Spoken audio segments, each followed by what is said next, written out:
Halo teman-teman semua, perkenalkan nama saya Konstantina Rembo. Saya salah satu mahasiswa dari Universitas Nusa Cendana, Fakultas Kelautan dan Perikanan, Program Studi Budidaya Perairan. Kali ini saya akan melakukan presentasi mengenai topik yang saya ambil dari salah satu jurnal, yaitu pengaruh suhu dan lama kejutan panas terhadap triploidisasi ikan lele sangkuriang atau Clarias garriepennius. Baik, kita masuk ke materi. Yang pertama, latar belakang. Ikan lele sangkuriang atau Clarias garriepennius merupakan salah satu jenis ikan air tawar yang sudah dibudidayakan secara komersial oleh masyarakat Indonesia, terutama di Pulau Jawa. Pengembangan usaha budidaya ikan ini semakin meningkat setelah masuknya jenis ikan lele dumbo ke Indonesia pada tahun 1985.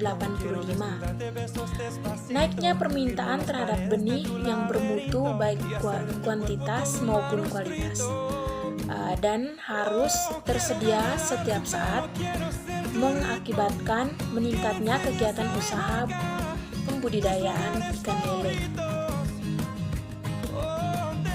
Salah satu kegiatan usaha pembudidayaan untuk memenuhi permintaan tersebut adalah dengan cara penerapan teknologi pemijahan buatan yang memanfaatkan prinsip-prinsip bioteknologi.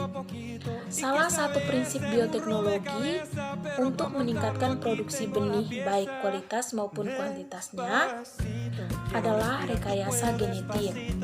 Dalam perkembangannya, rekayasa genetik dapat dilakukan dengan poliploidisasi.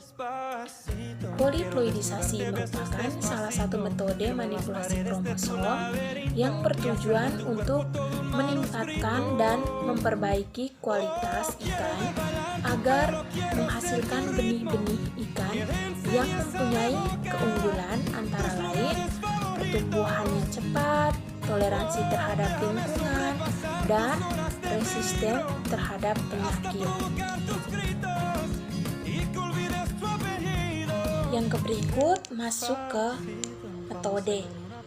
Objek penelitian ini adalah telur ikan yang diperoleh dari pemijahan induk ikan lele sangkuriang yang berasal dari lokalisir air tawar Sukamandi dengan cara melakukan silang balik induk lele dumbo betina F2 dengan induk lele dumbo jantan F6 secara buatan dengan menggunakan ovaprin dilakukan oleh BBPBAT Sukabumi.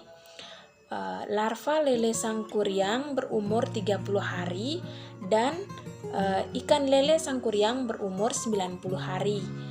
Metode yang digunakan pada penelitian ini adalah metode eksperimental dengan menggunakan rancangan acak lengkap atau RAL dengan pola faktorial yang terdiri atas 2 faktorial dan kombinasi lengkap semua taraf. Kedua faktor diulang 3 kali.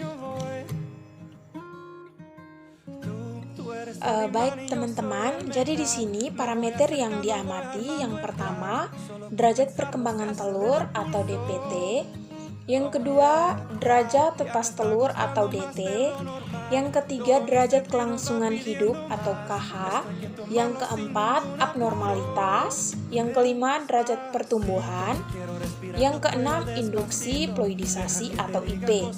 Jadi IP ini dibagi atas 3. Yang pertama perlakuan triploidisasi, yang kedua penetasan telur dan pemeliharaan larva, yang ketiga analisis ploidisasi. Jadi analisis ploidisasi di sini dibagi menjadi 2 lagi. Yang pertama ukuran sel darah merah, yang kedua jumlah kromosom. Terus yang keempat ada analisis data. Baik teman-teman, sekarang kita masuk ke pembahasan. Yang pertama, derajat perkembangan telur. Jadi menurut Lagler et al. Pada tahun 1977 menyatakan bahwa telur pada periode awal perkembangannya sangat sensitif terhadap goncangan, kejut, dan perubahan suhu mendadak yang menyebabkan zigot menjadi sangat lemah dan dapat mengakibatkan berhentinya proses perkembangan pembentukan stadia berikutnya, sehingga menyebabkan kematian telur. Yang kedua, derajat tetas telur. Penurunan daya tetas disebabkan oleh perlakuan kejut panas mempengaruhi penurunan aktivitas enzim karena suhu yang tinggi akan mendenaturasi enzim atau menyebabkan kerusakan protein-protein sitoplasma telur.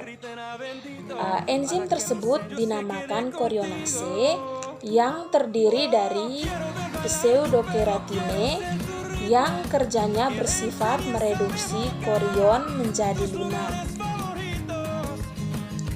Yang ketiga, derajat kelangsungan hidup.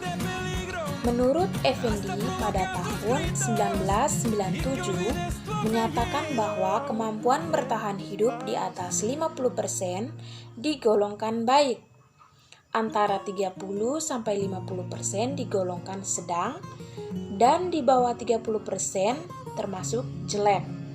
Terjadi penurunan kelangsungan hidup. Penurunan kelangsungan hidup ini diduga akibat rendahnya kemampuan ikan perlakuan dalam menangkap oksigen terlarut dalam air. Menurut Rustija pada tahun 1991, kemampuan peningkatan oksigen terlarut ikan triploid lebih rendah dibandingkan dengan ikan diploid atau normal.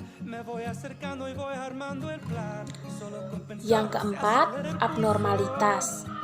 Abnormalitas yang terjadi pada penelitian ini diduga pada saat pemberian kejutan suhu panas, ada sebagian telur yang belum bisa mengembalikan jumlah kromosom yang berkurang pada saat proses perkembangan telur yang diinginkan, yaitu menghasilkan zigot diploid 2N, dan telah mengalami modifikasi kromosom sehingga sebagian telur yang menetas pada tiap perlakuan ada yang tidak menghasilkan larva abnormal. Ini menurut Hasanuddin pada tahun 1995 dan Puji Raharju pada tahun 2006. Yang kelima, pertumbuhan. Poliploidisasi pada ikan berhubungan dengan ciri-ciri ukuran tubuh yang besar, laju pertumbuhan cepat, lama hidup, dan adaptasi ekologi. Setiap perlakuan suhu kejutan memberikan pengaruh yang berbeda terhadap pertumbuhan bobot. Yang keenam, induksi ploidisasi atau IP. Perlakuan lama kejutan panas yang diberikan pada penelitian ini tidak berbeda. Hal ini dikarenakan suhu kejutan 1-2 menit masih dalam kisaran proses meiosis 2 yang terjadi sekitar 3-7 menit setelah pembuahan, sehingga masih terjadi proses pelepasan polar body 2. Hal ini sesuai dengan penjelasan Karman pada tahun 1992 yang menyatakan bahwa loncatan polar body 2 terjadi 3-7 menit setelah pembuahan pada beberapa spesies. Baik teman-teman semua, sekian saja video dari saya.